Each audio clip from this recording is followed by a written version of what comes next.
atilmil kala wato ta pour kabla ko TV no madrom yo generation TV mba folale ko ala baraka baki welcome follow biri YouTube kata Facebook na flame nga bonde non ka vanni Sheikh Edrisa Janko na programme sotla mo jama ka fanni fo programme yimbe kala fada kala but bi alhamdulillah Sheikh ko fa be MV studio kono jang inshallah na kaccabe kala menti dron ko mi ngata mindi nyamen wala be kala social media la jawya be nyaadi ni ma dun ayusku wala mo ko if you don't properly use it the danger of improper usage of social media nin Sheikh be kaccal bar jandi nga dum programme ko ndro sabula ni jibir lan lamiral sinyo ko ndro mel ka ko TV folo ما شاء الله ايوه اعوذ بالله السميع العليم من الشيطان الرجيم بسم الله الرحمن الرحيم ان الحمد لله نحمده ونستعينه ونستغفره ونعوذ بالله من شرور انفسنا ومن سيئات اعمالنا من يهده الله فلا مضل له ومن يضلل فلا هادي له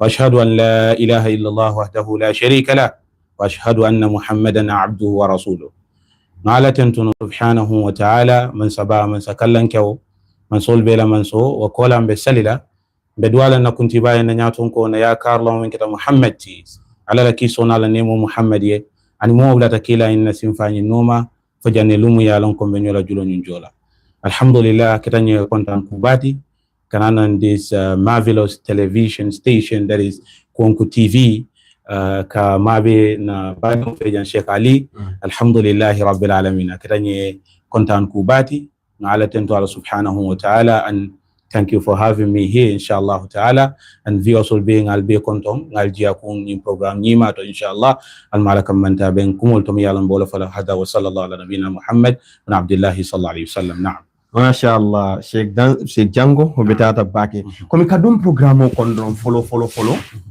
minin karo betada munum social media ko solbe kala kutime yalon ko jama sa faham ya follow yan ni ngadum ala mantour ko wol yalon ko akole ken na society kon sahih الحمد لله رب العالمين نينكو سوشيال ميديا عربو الكافة المواقع التواصلية ولم دينكرال تدامي يالونكو أكا نيوميو أنين چوكي نيولو سوني يندي مول بودو كنو إن جمان لبن الله يو موسى تاريفو دنيا تونكون نانو تو جنا إتبا تونكون ناني دينكرا دوتو فيه سوتو مي يالونكو ولا بال چوكي لا نيولا ألبي نيومي لا ألبي كوما لا نيوي albe nyojela allang natolu mente alsa futandi nyoma wa ataral jatul fomon futan nyoma. This is what we call social media and mawaqi'u at-tawasuliyya inshallah ta'ala. Exactly. Odula ko itabake comme ya fanya min social media dula la meyan ko ka choki mo nyomo soni andi molbu do be dula do so Sheikho ku janninga duala jawmato si jiki ko asi kende ma soto no obviously social media si mun ku kendel nat no mun development si fal nat no society kon alhamdulillah rabbil alamin that's a wonderful question. Social media la importance ala nafa la kumaya asemen nati no molla jenjengoto anina qabilul wa warta bake kathiratun la tu'addu wa la tuhsa faqad sanaqul ma na'rif minha ngamel lo ndia domandol rom bola fola bat nin ko mbobe fola programme abo be tala social media abe nema bal kono ale menke nin jaman labamo dunke woliya follow la da'wa la karola. I said the biggest legacy to no momo e mi alonko e bela do ko menti wala kam ol kumande ala kan subhanahu wa ta'ala because yefo fen jolonje akatuje ita mari se balu sanji talulu yebang but ye kuma kan wol mel yalon ko jolon in social media wol se balu for million years asetar mol nafa kan for million years so a nafa follow it is a legacy that anybody could leave behind and Allah subhanahu wa ta'ala afoko adam badinwe baral ke nka safele wa atharahum anin aliyen nolu mentu alkoma wa kulla shay'in ahsaynahu fi imamin mubin an fe mi yalonko aliya bara nka be tanka lawhil mahfuz wala nyin kono e afulanjan aka fundin kewlu dada aka londin yino fanan sono yandi walakinna there was a time in America during Joe Biden na tam nyimbe bankan ye bilo natinan ila parliamentary to pour ka social media ban abol kono TikTok ka ban because they say why fon le ka funtije features ol la ka funtije me yalon ko akila dindingol utinya fen la ka lankene be mi yalon ko dindingol mel nyanta na faso don na sama ka jenjangol tankandi wo feature la ka funtije so therefore to le aje ko TikTok abetol jawol le bulo kono because nabe ila kendol le bulo kono num e be feature kendol le funtindi la dami yalon ko dindingol se karan sone andinoje ise londinino sone andinoje ise fengol lonnoje mel yalon ko ni ko wesi la class ko ya kara seta wati janna but just few seconds is a search in the social media yalon ayena for 1,000 years so therefore yo bilo nyindi pour ka ban birin Donald Trump ni natna otumolom inatana wo cancel e social media nyin continue so social media aka funding kewlu dadale ke parendi londo nyin kamala samala ke la janjangolu tankandi anin ke la banko nyin fananta ka atankandi inshallah ta'ala udla kuma ta ba kuma ya fanya maka da daro kenin funding kewla but sai ngamenje Sheikh Janko olomu instead mole social media use anta use la nyami ya misuse o start sign sahih mung denjale bodo ko milialon ko de improperly use social media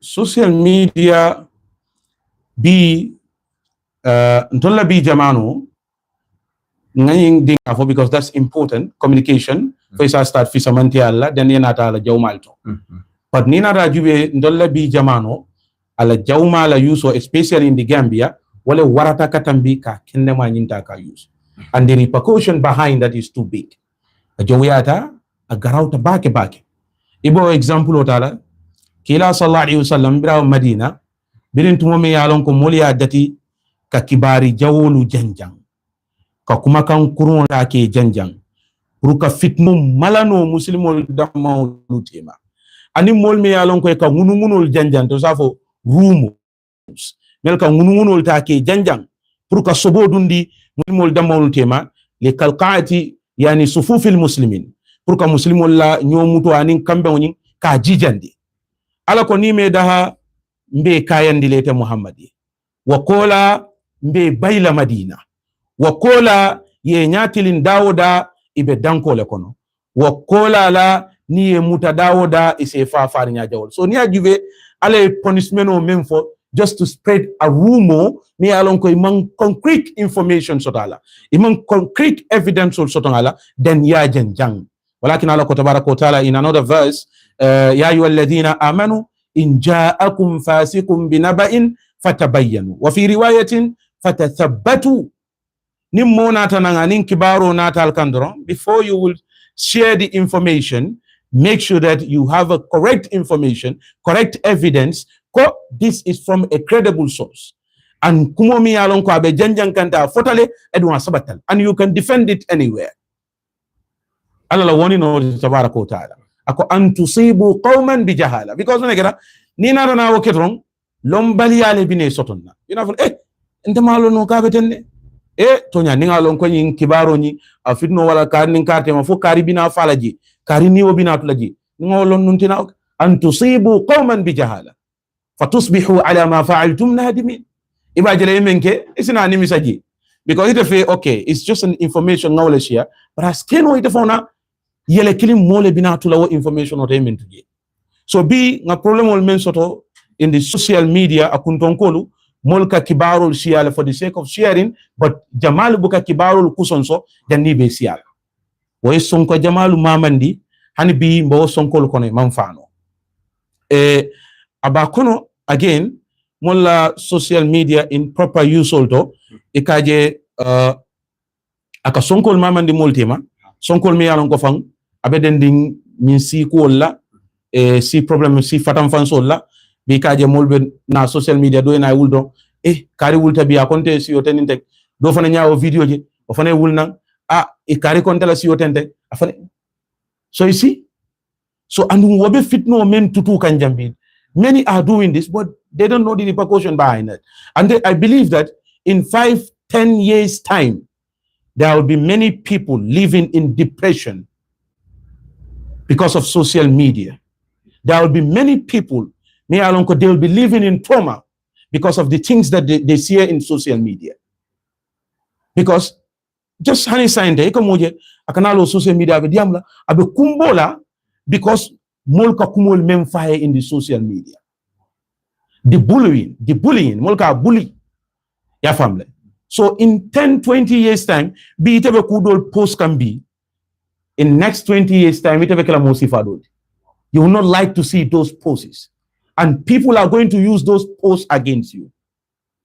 Isina kumbo ya nata, nimo wol post no in social media. And it delete no la. Because it delete on your platform, mol bi yemele alon ko wali ya safe la already abebulo kono, ibo sama nyim batun kan for you. Ma tuqaddimu li anfusikum min khairin tajiduhu inda Allah. Huwa khairan wa a'zamu ajra. Adama di moye baral tambindi nyaato ibatar la jele dunia kono ani yomal qiyamah be mumi. So lakin adama di mbe ku kila in the social media, make sure ya ku son so follow. Memen kala sama fombe la fila kay njela ba. Fonin dingol natane bela fila kante jela mbe banen diro la social media. Mbe bulala mol la siyo la ba. Mbe bulala mol komo la. Fombe la fila la sama ndingol na si njube. Am I going to be a proud father or a proud mother tomorrow? So I think these are some of the improper use of social media. Me along ko muslim wol nyanti hakilo tulato be in this last generation, inshallah. Good luck, Sheikh Janko. They are going to live in depression. Yeah. Next 10 to 15 years. Obviously. TikTok. Yeah.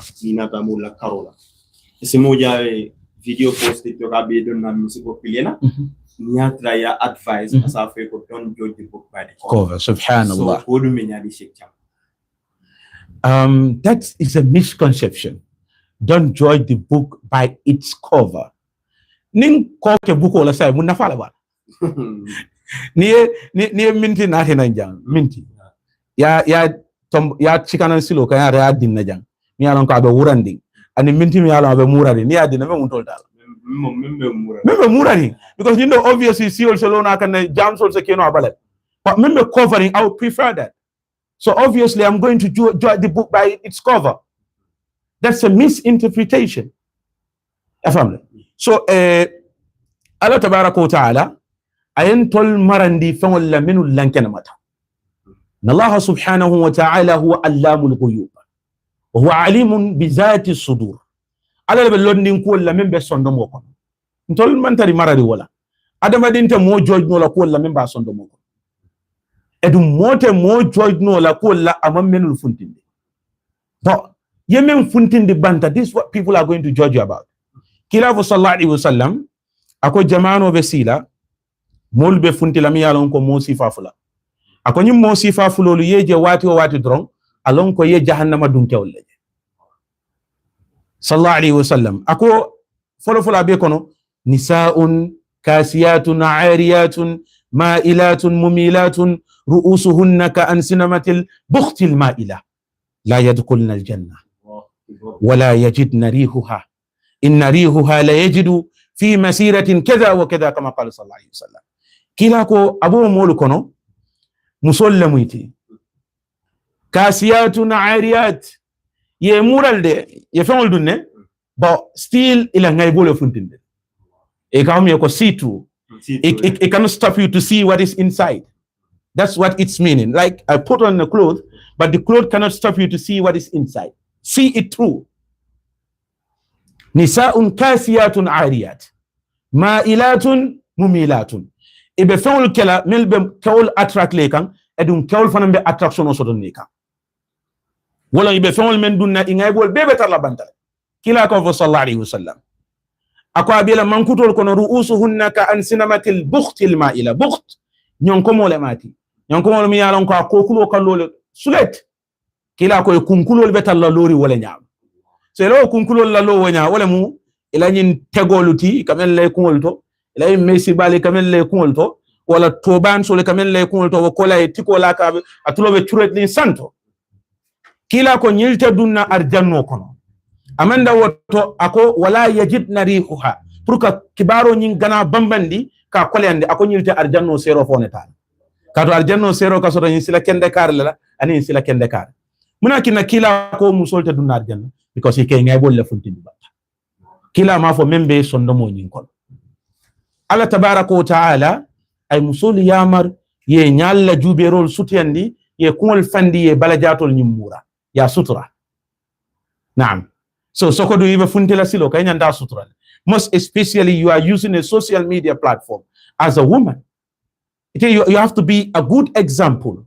Because wallahi puruka nanyin jenjongol dada shakali amanke ta damala responsibility. Amanke ta damati juberlala amanke damala responsibility. It is a collective responsibility. Mbele bedendingala. Ite la role play, ntenga na role play, nyala role play na natoli yetimma. Banita ko ite men diati ite bole kala itaka misalo fo kila e na nyantolu misal nyame molla melo bula kan kulun bitaka. Ako bi bula ta kulun bitaka itata foi futata fankaso tema. Biri futata fankaso tema faqtasamu fiha. Yela sidlal tala kulun nyin kono. Biri sidlal tala komi mbesiri nya mo siri ndami iko e jemu ite talti. Kawi o dobi jate ala fandingo bondi nang poso kono fankaso tema. Abala sidla sokan chak. Wa teranda wa sokan de. Iwaju e kay ko mune keta. Mule fankaso tema te ko kulun sola. Nin kulun soda fankaso tema mune wake. Tunen na lewe otula. Iko mune keta ako huwa makani asna'u fihi ma shi'tu. It is my place. I will do whatever I feel like. Nasidla lo mendi ata nyambole kalaji. Comme ñi ka fa ñamante o duna social media men don naje be podi naje men diate mbol kala ji ila haji tije mind your business and save your life. That is a Western methodology. Yes, misil me adino kono al amru bil ma'rufi wan nahyu anil munkar wala bije kanyo ya amar ku kendola kanyo fatande kuja. That is by and force. It is obligatory. Obligation wala muslimo be mu meka ni da yanda jamba ku ke kam mambedia wajibo wala ya fonye Sheikh Ali. Because Allah be nyinin kala wa tabaraka wa ta'ala لأن الأمر بالمعروف والنهي عن المنكر أصل من أصول هذا الدين. Nyin dino la foundation wala kanyo ya amar ku kendola anin kanyo fatande kuja wala. So kafoko it is my place, you don't have anything to do with it. It's a misconception. To awol la method lord. Ndon la method mu menti wala ko ni nyaaye je ba kuke kam man correct be yamar la. Na. So video fati do ako nasila men diare mbo kala kila ko ku fulale. Ida aliye song ala okumola aliya tuje ate tunen atol fana be tunen albe fa. O aliya bulo muta. Aliya fa ko tonyalo ngasidla talale bari ila sidla manke ko mi ila own specific place lam.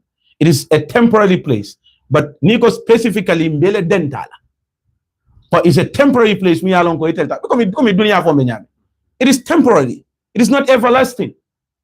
So ni te la korda kono tinya bi ninje tinya da tinyata. Idi ngol be wulla lay benen dafa na korda kono tinya la de.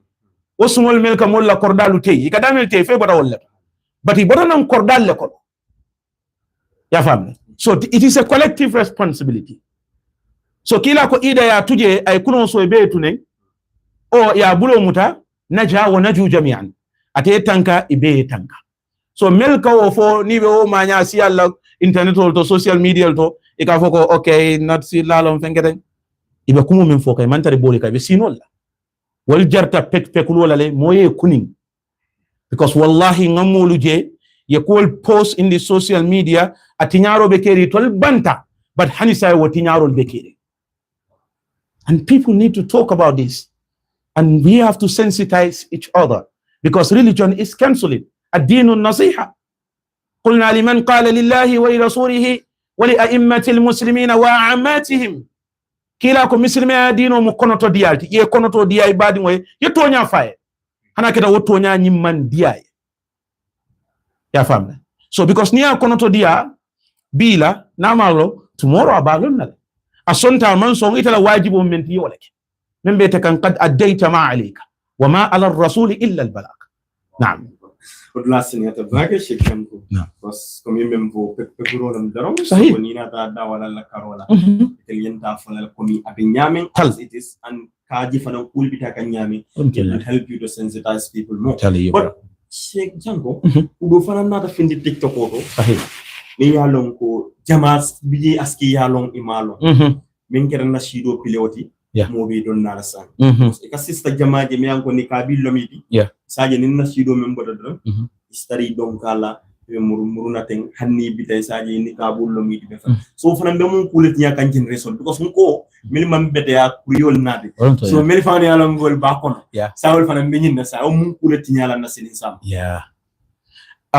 this is a very important question meya akumayandi mel nyanta dadaro fonkela wolle bo kono alon muslihin wal al muslihat mel nyanta dadaro kela nin tinyaro kela ni wol fon ko bula tinyaro nyin silo nyin noma then woto kundimo be nyim mantol bulo kono then war will befall us and calamity will befall us so ni wobe kela the most important thing is that we make it clear to them nashido it is music ndaba kolla wal nyam it's a music as far as you dance to it is a music and this has to be clear ite bari muso nikabo bele be muradin already ye mura molle la fanola and people will judge you according to those people ite mura muslim wala fano ni muslim wala fano wurang ye nyi mo kenso wala fano dum wo man toro se kanya but ni bula muslim wala fano kon you take a very big responsibility walakin akila ko sallallahu alaihi wasallam ya ma'ashara man amana bilithanihi wa lam yadkhul al-iman fi qalbihi la tu'zu muslimina bi aqwalikum atol mol mil yalon ko allimani ya ta ne wallala Allah dan kenya be bal ne wala bala amon futal sonno mo alkana muslimolu tora analla barola today nin tol ko cristiano le ko wala muslime tanol ko atol albatu dula alke donne iba fala nyoko baratul fanna muslime dindi wol katari in the social media they will be dancing to your islamical musics and alsina korio dawa koleandi mol bulo kono because people will use you against us and this is a problem walakin mbari musolu nyanta kuni na baket waboliye nyingul makalam fenwolu dada ndol se nafa baba soto noje nse molu kuni ndinoje nse kibaro natino moli yatari boli kalama nsa keno karan dinkirati nsa keno dinkirati me yalon be misilme a janjanna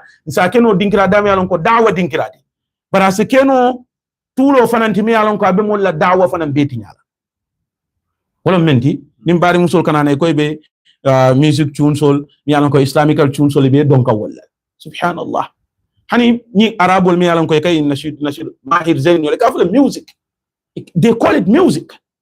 Now people don't just want to normalize it. They want to normalize it, but those people need a magazine, need a social media platform. Ala bio to you put it is a music, awakening music. It is very clear there. Pantola jang we want to beautify it. No matter how we beautify it, it is ugly, and it shall be ugly forever. Adama dimoni lafta kukendo kila Muslim wala kuwa buka kalam. Kila sallallahu alaihi wasallam hadha min sifati kalamihi kana kalamuhu kalamul fasl. Kila sallallahu alaihi wasallam abala kumola taman sero ko naka diama ko kumola fo be ko ela law am ko kuma muslimo ni wetala kuwo kono don kana dum ko to mi yalan koy nyamita man ittaka shubuhati faqad istabra li dinihi wa irdihi. Kila ko sallallahu alaihi wasallam ku halal limol fele ku haram limol fele wa bainahuma umurun mutashabihat.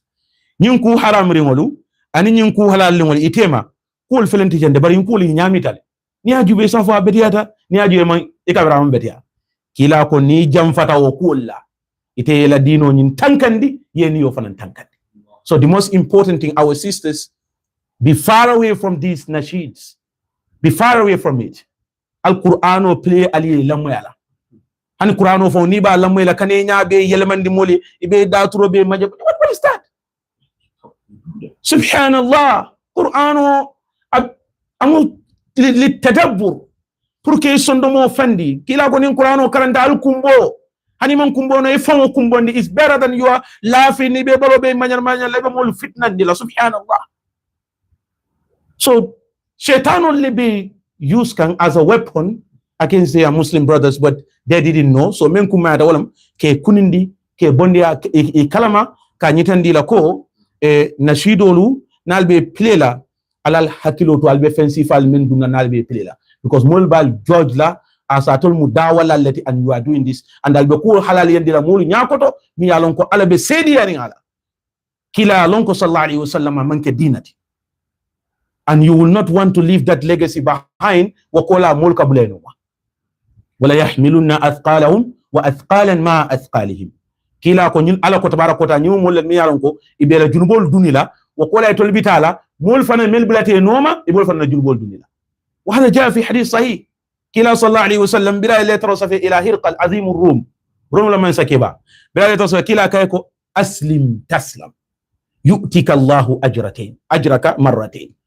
fa in tawallayta fa inna alayka ithma al-arisiyyin kila kay sallallahu alaihi wasallam aslim taslam dum muslimi adino kono yetanka ni dunta ala sela jodi la sinyafula bari ni balanta ibulate la ni dia nyinnoma mol ya foye ko men diate bole kala woto e salon ko arisiyinol fanan na jumbo betalle kan arisiyino walla matbu'in mol men fanan bulate noma ite bela junbo dunila ibol fanan na junbo dunila so ntel dum hawla ma ta ngam fan sun junbo duni jandi mom walla junbo dunila exactly so Sheikh Janko ya fo kaje ko akumada premol awe barenga lunadul jilmele ango they try to advise them Sheikh like Abu Ribat personally ndi Abu Ribat may not akonatar ni data ko nasiro be data e garda ke jango ko obviously akonatar data ko nasiro be data o de gar imam fadiwul kumandi imam dul kumandi nasido and nata min recently olomo subhanallah ani pewta ba sister sulli ke siaji bake kata ko do nila subhanallah and all this is been posted on social media. So what do you think nyimbe mentinyala na dindu ne milango because ga dindu yesai sina sidu be mudabila meli bake kan niafu ko hasidialo la hawla wala quwwata illa billah. The most important thing is that nyil mol melbe nyunto they have to know if a baro menke kan la joya yalon ye fon dundi ku kono wala isita dan mol mi yalon ko wolbete noma yol fanan be filinde dinde wol mel yalon ko they are coming up the future leaders of tomorrow tuwabol man chahana la de wala kana ni tata in some western countries in social media platforms will banje wala yake in a specific age ni man futa wo sanjoto ibuka use no tuwabol mel yalon ko wala balu be mu duniyaldi ni wol yalon ko nyin ka dindi ngolu tinyale aka sama tinyale ko amanke social media fona ka dindi ngol tinyale bar ku jawol mel ka kije dindi wol nyaaka menuje aka dindi wol nyinti nyala okay so dindi wol bira dindi wol man qur'an no folo aman qur'an o tanka folo way nasidol be tanka anyin denkilol be tanka o fata so no mo kono tab ite keta ala yakar lawndi today ikam wolde ka probably ka fokon temu influencer subhanallah what type of an influencer are you alo ñi mokki jafara kuma baati mo ke dayla ka fonte mo influencer wala momi yalon ko ikam molu dundi kuto ite mo wolti sayta kam mol dundi mun ku sifat go back to your platform check what type of things do you influence people that's the time that you should proud and brag about it but people don't even know it'll be mun post kan what type of things that they are using and they are proud that ndemu influencer di ngam wol influence wala fete ka denkilo la dinno wala bulala no ibe tinyala ibe la mirol tinyala ibe miral jawol dunda kon ni wo dinno wol dunda ko kono sama ite ni yoso yen so it's very important that adama dingo nin ale bunda dila ale a sonendi bulo kono ibe mbulma kala woni fen woni use kan and make sure you use in the right way and make sure you use Kenya la mi yalon ko hani sama hani sinindina ni mol nata na say proud noila because wallahi na keta nun kula mi yalon ko mol se yakala wallahi komi Sheikh ko men fo isa pleno dingra dam yalon ko yen alpha bal nat nanji ye invite ye si bari ka je sungurundol ibe wuli lay ibe podin na ibe kodol di say ndol be diam la gamo la le nyaadi ndol la gamo la le nyaadi gamol mambe very difficult it's going to be very difficult ibe dawa koleyandi la mol bulo kono wo junbo men bija sembo warata bak because ibe muslimo lu jawol nyaaduna muslimo la and ibe dawa fanan koleyandi la muslime kendol bulo kono because people will judge us because of you so they say hakilo to water back they know the repercussion behind that is bigger than them and this is about Islam yawm al-qiyamah kila sallallahu alaihi wasallam abe proud la mulla mol binala na yawm al-qiyamah kila ba fule ko ali bulana yedun na arjanno kon malaikol be dunne ina kila ni ti sallallahu alaihi wasallam kila safa ali bulana nyil munna mollati malaikol safa ko ya rasulullah ite malom biri banta ñiliye kusifal men natinan ya dambendi la dino la imalo ñiliye tojawol men dal lay ila dino ñinka itla belo ñinko la kila safo fasuhqan liman baddala min ba'di halako be moye momi yalon ko ay ku yelmandi wala ku dundi na dino ton tela belo ñinko la. So you don't want to be that person in the day of judgment day because ni graw mo sifati don fa batnul ardi khairul laka min dhahriha ni kewata baake Sheikh on kudimelon ko fi nsandro mbadi no social media la dangerous la ko ni ba use kan ni nyala me an ko man ke nyala kenno so Sheikh Janko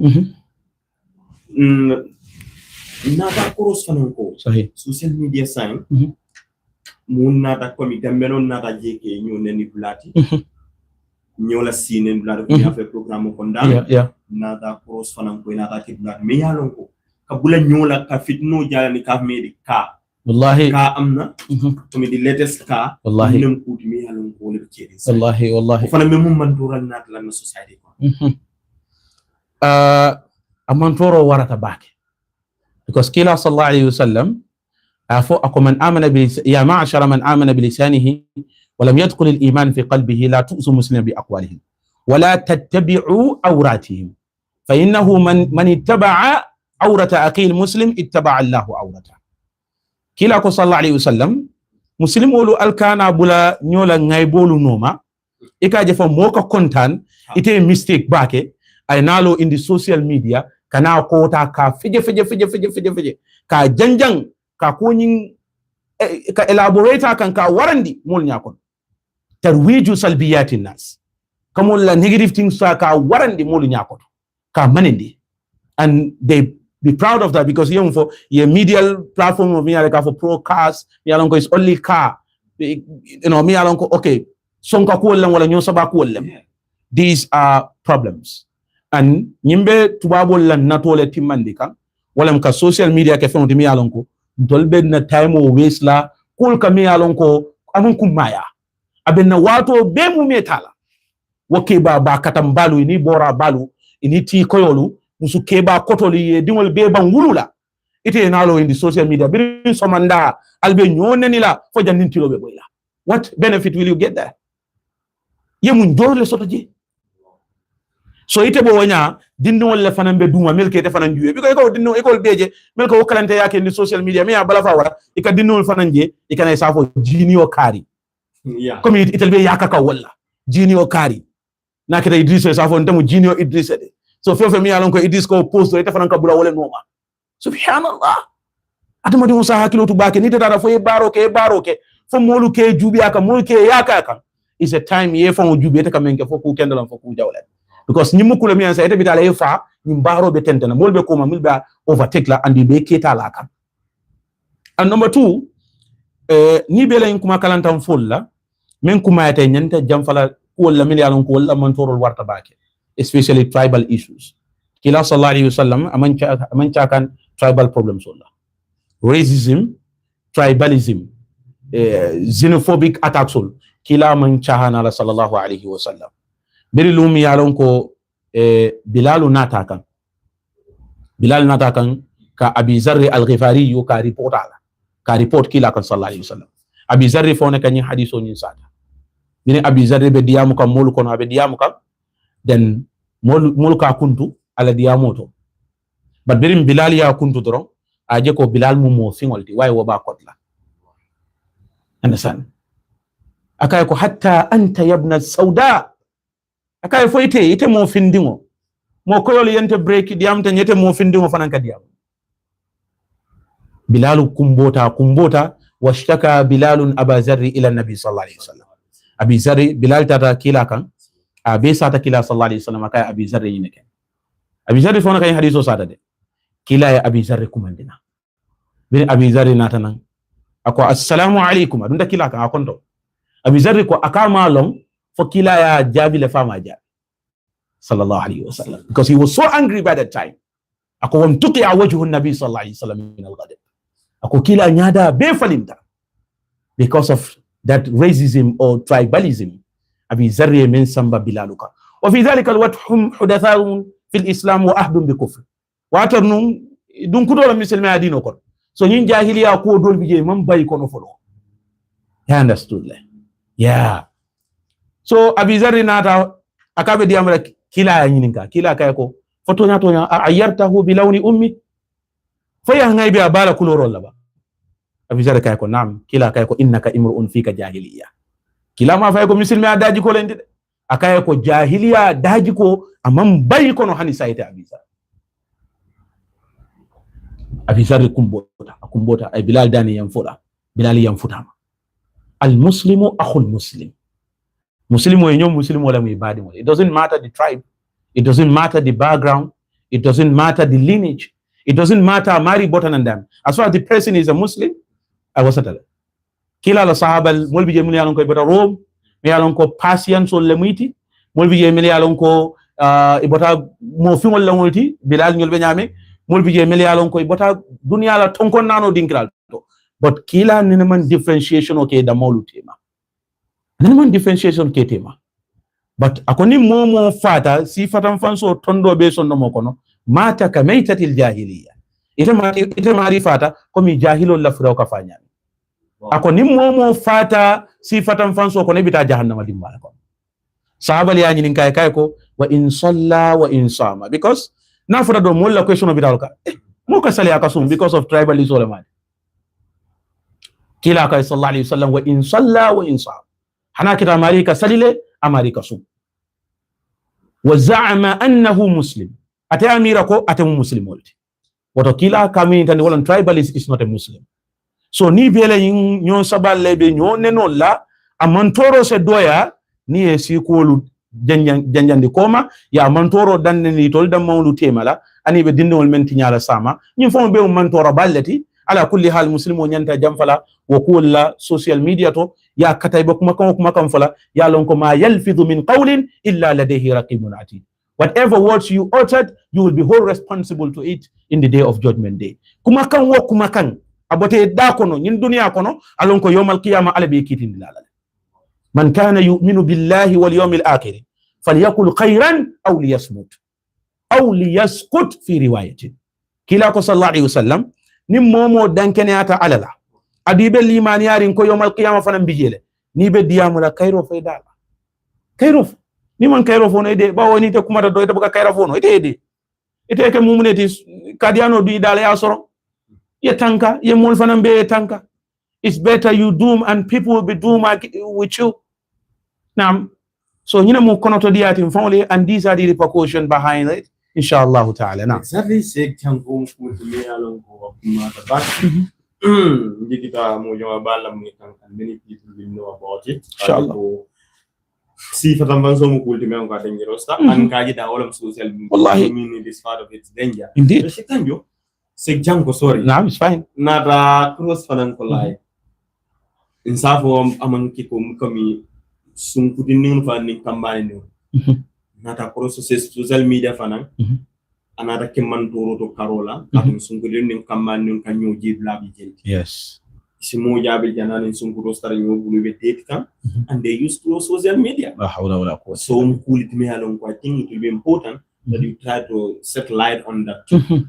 Inshallah. Okay. This portion follow Muslim nyanta me understand, especially in Bari Musolni, Bari the brothers and sisters, they have to understand that sunkuti aning kambani ya umantar dino totally, no matter how it is. There is no halal dating. As far as it is dating, there is nothing halal in it. If it is halal, then remove dating there. Yes. Ayke katiboti ani maktuba. Walbe funtila molle kande alla wulula albe sonko kari de mbadila karla ibe kambenta je o fana albe jamfala nyola ferol datije diamu balu datije kullol datije ngara life lebi TikTok or mina fenkala be nyo chokas laje. These are things me alonko they are not Islamical. Muslim nyanta you understand ikadafka Muslim are modernized. There are people that have this concept. Kafo the Islamic civilization does not match our modern society. Kafir kumakamba kafo kila sallallahu alaihi wasallam ay dino mentu akoma alako al-yawma akmaltu lakum dinakum wa atmamtu alaykum ni'mati wa radaytu lakum islam dina. ala ko bi ngalla dino kamalendile bi ndunya tama konte ala ta dina mutala mobulo kono manke muslimi adino adunta ala dunya ta ko muslimi ala kamalta atimmata nganna nemo fanan timmandige imamuna malikun ko ma lam yakun yawma idin dinan fala yakun dinan ako wolun wala fe manke dinati wolun samo la wata keno la dinati kote sahabal ya lonko kila la belo man jamfa hadith irbad bin sariya nata wolto irbad ko wa'adana rasulullah sallallahu alaihi wasallam maw'izatan baligh ظرفت منها العيون ووجلت منها القلوب وقلنا كأنها موعظة مودع وعزتنا يا رسول الله كلاكم من يئس منكم فسيرى اختلافا كثيرا عليكم بسنتي وسنة خلفاء الراشدين المهديين عدوا عليها بالنواجذ وإياكم والمحدثات الأمور فإن كل محدثة بدعة وكل بدعة ضلالة وكل ضلالة في النار كلاكم صلى الله عليه وسلم نال بلو تانيا بكو جمال جلا الذين لكم but nan lafta tankala wolbe mumeto ali tu kuntala taransilo la anin na khulafa ar-rashidin wolbe taransilo menka nin ale nyimbe fo kila nyimbe fo bite kana ika kuolta ika fo be nyinyandila ibe dambendila molla dinola ka fo mole ko halal dating mina kana biro otumola halal dating man soto so that is your concept because mole miro soto ko kila la nyin dino anin men nata mol ka membe kamalli anin tolla bi jamano titano nyola fonse kudolu jolonji nganna jaman laban kulta la hawla wala quwwata illa billah qubhun liman nabaza alquran wara'ahu wa idha istadalla yaqulu qala alaqtalu mo felenda khasarata perdita mom yalon kay qur'ano fa yakoma ni kay ko tenga ka foko mu western civilization ni muna dunya ko ledi ni mu kuni walti kuni o men qur'ano man ta nyola anin dino man ta nyola afay nyamo kono jana okay kanana indi social media to nyalem aka chokinyolo soniande mol bulokon but wo chokinyolo instead we use it in a positive way ndolka use in a negative way sunkuti al nin kamani yalla ngaje fon dolka na indi social media eka sunkutole yalla bi sunk mo man tole ya nyin jamano men tamira bi nyin jamano sunkuto ndi walla I'm very sorry but that's the reality sunkuto no ga yete nin kamano be kanolo dron yeta bu ko ne ye fon wurang e kolomba ya video ya ki kambano 2-3 days itani way kuya ay na wo deng in the social media la hawla wala quwwata ite bina futula idingol bina o video jelete ngaybo jela banta mol bina o video chikala iba play le dingol ye iba play le mamari ngol ye iba play le iba nyo ifanyol ye iba play le kanun tawol ye you got to be careful man it's a greatest tool that can destroy your future even if your future didn't come yet aba tinyala social media is the greatest tool men say la sama tinya wa tare la sama man nanan follow muslimo sa hakilo tubake nini mo benta social media ikana kuma boy da kono mi yalan ka seke kuma kantana mati sama ikana fenkina temala min sake te mari e tanati samala nin kuyana te ni mo mari ni tema because it will haunt you for the rest of your life ngamul jele mel yalan ko ye fawul deng ye fawul fa because the things that people post about them in social media ngamul jele be depression ko no sasa jaw ba develop because of social media moli e même foy maji hani bi yalnya ka mol jele kana social media ko mole ko fe e ka diam fe katar kumbola because of just a simple text moye même foy ako kala ka depression atariya bata depression ola atariya bata ka mo fa slowly depression. Yes, because it caused the biggest trauma. Ita siri ibe barala ike mire kamera molle bina sapile ka e kamera nyama to ni molle je kamera nyama ta wata be kende ari bar kolle ka bori kun kono mi yalon ko ila brain o mata social media sasa man warati mi yalon ko nyim man tol nyanti agi especially ala dindingol sunkudundingol nin kamani ndingol. It's not a place to date, it's not a place to search for a life partner aka nyining in a real life. Social media is fake. Most of the people that are there, they are all fake. That is not their real life. There's no things that they are living in. So ni kete nene eti amira ko kariwe nyama in social media ala life be bol nyama jama de fo mol mi yalon ko dina dunke walloti ko dina dunke ni te ka pretend ko kam o tay kam men fo mol e mallala bari ñin dunya dunke wol mi yalon ko social media well they just want you to ilafte menje bolo ñi tandile and wala ka jamalu nene. So sen hakilo to bake nimbe ke nyino la me musu nyino la al nga funde dunia kono in real life no nyoni nje wala tonya yata wala mu hakanti wala futu fanan kalaba ni mala fi la futu ke takama firima city yana firi avoid social media relationships. It's not a place for relationships. It's not a place for relationships. Yeah. If you want a good wife or a good husband, social media is not the place. Face the reality. You Indeed. go out and face people out Indeed. there. Allah. So Janko sa programo kita jam fata baki. Pari kumi janinga programo kumfadron. Inshallah. Kumi hadamading ye kujaw ke social media. Minyalon ko abe sabatirin jeli. Wala jawya bi nyaadi le komi itemari fata san mo ko min musical thing wala ñin theater wala melialon islamu mi dan mashallah wabe social media la mantora ba le ko the things e come in post here because ibajala just recently I've seen it in social media ngaje mola status ngaje Facebook fana mufti yaks ikala social media platform o deng to the other side ika sister dola platform o deng the other one mol wala badi mol bela firing mol kala platform o nyin share mo ada fatal de nyin fulol be fatal the other one mol bela firing ka wala platform o share mo so that people can continue watching it because whenever ya juve dron ala ka varajo sa fa ka bro kana wada da fatal. Whatever you like it, you post a good comment there, alaka barajo safia ala kabron. Wa barajo be tenten na, asala makamo wili kinte yandi, asala arjana dunyin tariyandi. Social media. But nyindo, wala molbe kumbo kan suta nintili, pour kala platform ni report. Kala platform ni report, pour ibajela isala platform ni block, mo kana fe ofenja kama post in social media.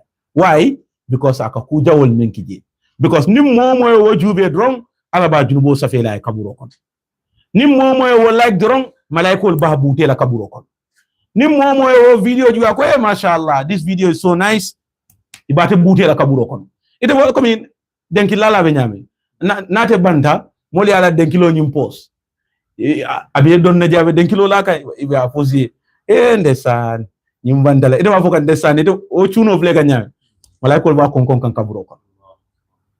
is the repercussion behind that. So this is why when you are using your social media, be careful what you are going to post there. Because you're going to be held accountable to whatever thing that you post there. Life is there and life after death is there also. And Muslim ka hakilo to nimbeto le. Wala na ala kafo na dual siya ngafo rabbana atina fid dunya hasana wa fil akhirati hasana. من كان يريد حرث الدنيا نؤته منها ومن كان يريد حرث الآخرة نزيد له في حرثه ala ko ni lafta dunya la be fenne dile la dunya la nafal kono do man dim bol dile la ji barni afta yawm al qiyamah la ala ko mba dile la ite lafta menna wa qula mba la fala Allah ya Allah la ta'ala Allah is very righteous. It's very righteous. Akoni afa dunya la mbe dole tala dunya kono ina mol jami alon ko be so do dunya kono atije ne na fulo soto jata kede to soto ne simaya soto na fulo be desalal ni a be soto askeno ite simaya. So you see life, you can never get whatever you want in this worldly life. So this is why be ko kala dunia kona lonko it is temporary, and dinkiradu mu temporary you live there as it is temporary.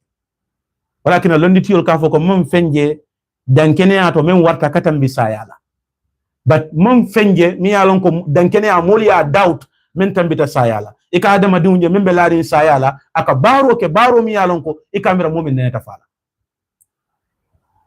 And people are so hypocritical today. We are living in a very hypocritical society. Now if you call it theater, especially in the social media. One more better la okuja wo janjan kanje nita nata na ya kono to dia ibajile wafuleko ala lifelong abulaya ke mendiata ake no fata bi sama one more kilo men ka fa lifelong wal bina fala ali impose report ni mambetia. What a hypocritical society we are living in. Mulu buka nyo kono to dia. People are so fake, especially in social media. Abe dunya drong. Ya'lamuna zahiran min al-hayati ad-dunya wa hum anil akhirati hum ghafilun. Whatever related to the worldly life, they know everything. Niko dunya drong ngiri. Yawm al-qiyamah yeborala naam walakin kila sallallahu alaihi wasallam ay warning di ko adama dimo whatever you hold on it will perish so isa lon ko be fo fen kala social media alon ko ite be falale adu abe tentennale andu na tententa ku kendo lon abe tar la kaburo kon وما تقدموا لأنفسكم من خير تجدوه عند الله برنيا كوجا وفنم بارده نكتب ما قدموا وآثارهم وكل شيء أحصيناه في إيمان مبين ألون كنيا كوجا وفنم بارا فنا أبي ترلي لا كبرو نينكون so Muslims are hakilo to back it whatever you're going to post in social media especially you call yourself an influencer then be a good influencer in the society mashallah you need to be a good influencer in the society yeah inshallah badi nalka kunku tv le jibe dron yo generation tv mbal tendula mbali chay Allah la mer kunima Sheikh Janko fanan tendula mba jayla kala pool bi bulake ka fadan na studio kono jangala la menim faro jamba it's a pleasure so Sheikh Janko mun ke la last word ti ko même fala jibe gali and men fana yango the social media use pour isi tankanu yim cool ma ya inshallah na kuma kala bombe programme soron na menna wala mu be we be sincere to ourselves mbe nga tonya yam fongo kan kul men ben sondo mol kono nga firimbang ngon sondo mo yele nga son tonya la you know ni adama dingo itonya ya te fongo kan it's very easy pour ka tonya ni muta me en tol tora bi is a blind imitation arabu kam taqlidul a'ma ikabula monoma it doesn't matter I menke I feel fen kende bobula la no I don't care ni anu eti afoteng ntetelo kuma kono fon jube nte bobula la no ni en tol jama tora bi sincerity so adama dingo ni tonya ya te fon kon don yemo kanu nyawnya na isilo bula don ika yamano ay tiling na man tilin no ka bono anomale yebula tonya nyi no ntolla mo kendo le wala fo moliye imamuna malik no imamu shafi'i nyol nyilmi yalon ko tollo madhhab batiyolti yenin dur koto beke yen kato be mu beke ibe kuma kan tuje ko ni la kuma kan li annabiyo mo la kuma kan wali nyoya nin kila ko tengi tol ko teng ali na kuma kan fay nyamo kono ali annabiyo mo la kuma kan ta this is sincerity. This is to be truthful to yourself. Ikana selfish. Ninga woke drombe social media user in the best way. Nita Mari, you are in the platform. Me alonko you very good wide followers also. Then you have a very good responsibility. If you post wrong, 1,000 views, 20,000, 100, 1 million views. Alonko umo ya view. Alabe nyininkala wal bila liyom al-qiyamah. More million people. They will view your post. Allah will ask you about them yawm al-qiyamah. Ninku jawo lemu a wala junubo be ini ba talala. Ninku kendo lemu ila barajo ini ba be talala. So the choice is yours. Imma shakiran wa imma kafura. You either choose the right way or the right way or the bad way. If you choose like mo kendo ti, you be a good influencer in the society and in the social media, or you be a bad influencer. So what is your choice? Because yawm al-qiyamah ala be hold accountable to your deeds. Wala yuthiqu wathaqahu ahad. Ala te mo butela mo dola busula. Ite membara ala be butela wala. Then let's be sincere to ourselves and ngang hakilo tu ninga wide followers also in social media na lonko more can follow, then we have a responsibility to guide them in the righteous way. Wala mtuonyati wala sabatering hada wa sunnatun nabi sallallahu alaihi wasallam na nga lamoy la nyimal be kontong hada wa sallallahu alaihi Muhammad and Abdullah sallallahu alaihi wasallam. Thank you so very much, Janko. If you have a wide viewership, if you have a wide followers, make sure that you be a good influencer to those people. Try to influence them in the right way, not in the bad way. Wallahi. Mario mbali tendula mbali jaila, Sheikh Janko fan tendula mbali jaila, na kunyima la jam. Mafola kumando indekala follow ni akita. Inshallah. Na wadara nyo kala magata mubarak fan. Bismillah ta'ala. Haji nga programu do. Inshallah. Barakabaka lalbadi wala. Assalamu alaikum.